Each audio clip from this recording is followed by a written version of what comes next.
एक छोटी सी गलती की वजह से स्कूल के बच्चों की बस ट्रिप मौत की स्कूल बस ट्रिप में तब्दील हो जाती है। बस खराब होने पर ड्राइवर द्वारा तेल चेक किया जाता है तो तेल की जगह बस में खून मिलता है। इसी बस के साथ साथ एक दूसरी स्कूल बस भी चल रही थी, लेकिन उसमें तो बच्चों के अंदर खुशी का माहौल था, पर इस वाली बस के ऊपर मौत की स्कूल बस लिख चुका था। अगर कोई भूत चुड़ैल या फिर कुछ भी था तो इस दूसरी वाली बस को क्यों नहीं परेशान कर रहा था, इस वाली बस को ही क्यों परेशान कर रहा था।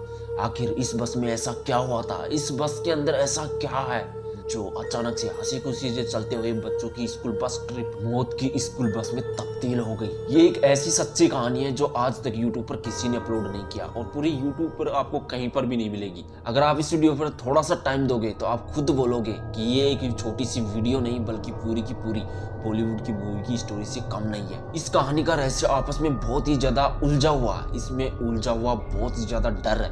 कितना भी बड़ा धुरंधर क्यों ना हो, मैं दावे के साथ कह सकता हूँ ये कहानी सुनने के बाद उसके रोंगटे खड़े हो जाएंगे। इस सच्ची कहानी की शुरुआत कुछ ऐसे होती है कि सवेरा होता है और कुछ लड़के और लड़कियां स्कूल की बस में बैठकर ट्रिप के लिए रवाना हो जाते हैं। सभी के अंदर हंसी खुशी का माहौल था।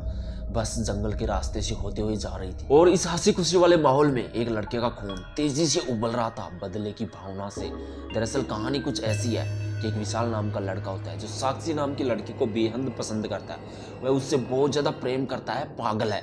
लेकिन साक्षी एक राहुल नाम के लड़के से प्रेम करती है जो ये तीनों के तीनों एक ही स्कूल में पढ़ते हैं। अब राहुल को पसंद करती है साक्षी, इस वजह से विशाल उससे जलता है और इस जलन की वजह से वह यहाँ पर राहुल को सबक सिखाना चाहता है। वह अपने कुछ दोस्तों के साथ मिलकर राहुल के लिए एक प्लान बनाता है, उसको सबक सिखाना चाहता है। उसका इरादा कुछ ऐसा था कि राहुल को वो जंगल में अकेला छोड़ देंगे। इसकी वजह से राहुल डरेगा, चीखेगा, रोएगा, उसके चेहरे पर बहुत ज्यादा डर होगा और इस डर को देखकर राहुल की साक्षी के सामने बेइज्जती होगी। और साक्षी को ये पता है कि राहुल बहुत ज्यादा निडर लड़का है और आज उसको पता चलेगा कि राहुल वास्तव में फट्टू है और फट्टू लड़के साक्षी को पसंद भी नहीं है। और विशाल को ऐसा लगता है कि राहुल को फट्टू देखकर साक्षी नापसंद करने लगेगी उसके प्लानिंग के मुताबिक। बस यहाँ पर काफी ज्यादा जंगल में आ चुकी थी और राहुल को वो अकेला छोड़ देते हैं। यहाँ पर रुकते हैं, कुछ देर मस्ती करते हैं, जिसके बाद राहुल को ढूंढते हैं सभी मिलकर। लेकिन अफसोस कि राहुल यहाँ पर जिंदा नहीं मिलता है। ये देखकर सारे के सारे यहाँ पर सन्न रह जाते हैं। चारों ओर जंगल में डर का माहौल बन जाता है। डर के मारे सब के सब भाग कर बस में बैठना चाहते हैं, लेकिन अचानक से पेड़ों के अंदर से एक आत्मा की परछाया बाहर निकलती है और वह कहने लगती है कि आपने राहुल के साथ गलत नहीं किया। ये सुनकर सभी के सभी दंग रह जाते हैं।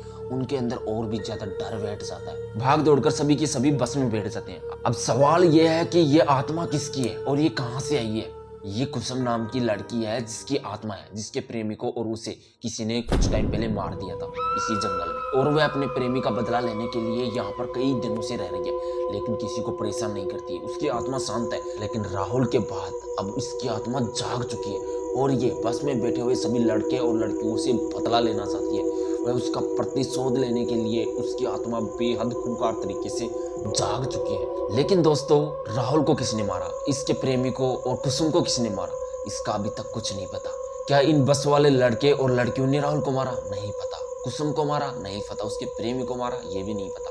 मैंने कहा था ना कि ये कहानी बहुत ही ज्यादा उलझी हुई है। ये सब हमें आगे पता चलेगा। और अब सब के सब बैठकर इस बस को तेजी से आगे की ओर बढ़ा रहे हैं, लेकिन चारों ओर जंगल ही जंगल है। सड़कें दूर दूर तक सूनी है और ये चुड़ैल इस बस के पीछे पड़ चुकी है। बस के अंदर कुछ देर शांति रहती है, लेकिन फिर अचानक से बस की खिड़कियां खुद ब खुद खुलना स्टार्ट कर देती है। तभी विशाल बाहर की तरफ देखता है तो उसको एक धुंधली सी परछाई नजर आती है।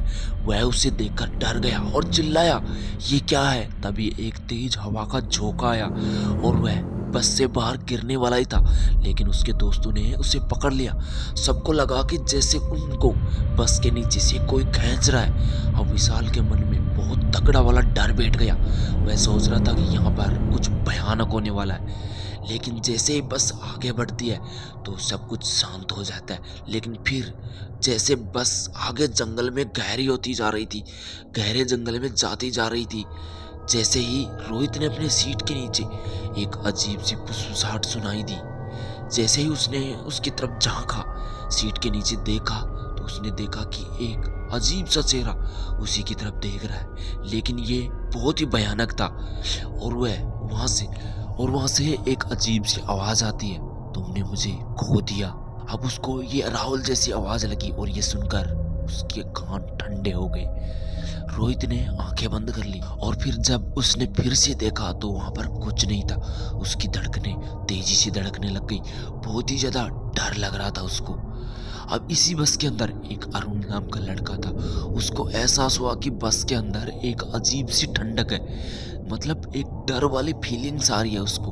उसको लग रहा है जैसे यहाँ पर कुछ अजीब है। अचानक से बस की लाइटें तेजी से फड़फड़ाने लगी और उसे लगा कि उसके पीछे से उसके सर को कोई खुजा रहा है, उस पर कोई हाथ रख रखा है। जैसे ही उसने मुड़कर पीछे देखा तो उसको एक बहुत ही भयंकर वाली एक परछाई नजर दिखाई दी। तो उसको एक बहुत ही भयंकर चेहरा दिखाई दिया, जैसे वो किसी भूत चुड़ैल का हो। अब ये चुड़ैल थी अब ये चुड़ैल या राहुल कौन था ये आपको बाद में पता चलेगा, लेकिन ये डराने का बहुत ही खतरनाक वाला तरीका था। अब साक्षी नाम की लड़की जो राहुल से प्रेम करती थी वह इसी बस में बैठी है और वह महसूस करती है कि यहाँ पर बिल्कुल ठीक नहीं हो रहा है, कुछ भी ठीक नहीं हो रहा है। वह जैसे ही बस से बाहर झांकती है तो एक बूढ़ी औरत उसकी तरफ घूर रही है। तुमने तुम्हारे प्रेमी को खो दिया, वह धीरे से साक्षी को ही बोलती है। अब ये सुनकर साक्षी की धड़कनें तेज हो गई। वह बस के कोने में सिमट गई और उसकी आंखों में आंसू थे। वह राहुल को मिस कर रही थी और साथ ही साथ वो बहुत भयंकर तरीके से डर भी चुकी थी। साक्षी की सहेली पिंकी थी, वो इसी बस में थी। उसको ये सब देखकर इस बस में घुटन हो रही थी। वह अचानक से एक जोर की चीख सुनी। उसकी आंखें चारों ओर दौड़ी। वह इधर उधर अपनी आंखों को घुमाने लगी और देखी कि क्या है यहाँ पर। उसे लगा कि उसकी गर्दन को कोई धीरे धीरे रगड़ रहा। वह चिल्लाई, कोई तो है, लेकिन सब चुप थे। तब उसने देखा कि यहाँ पर एक काली सी छाया है जो उसके पास से होकर आगे की ओर गुजर गई। उसे लगा जैसे उसकी सांसें रुक गई, उसकी धड़कनें तेज हो गई। और ये वीडियो हम यहीं समाप्त करते हैं। आगे इन लोगों के साथ इस बस में क्या हुआ, इस जंगल में कितनी खौफनाक चीजें हुई, बाकी कहानी की शुरुआत तो अब होने वाली है, एक खौफनाक कहानी की, जो हम सीरीज बनाकर इस चैनल पर अपलोड करते रहेंगे। आप हमारे चैनल को सब्सक्राइब कर लो, आप इस चैनल को सब्सक्राइब कर लो और वीडियो अच्छी लगी हो तो वीडियो को लाइक कर दो और एक प्यारा सा कमेंट भी कर देना।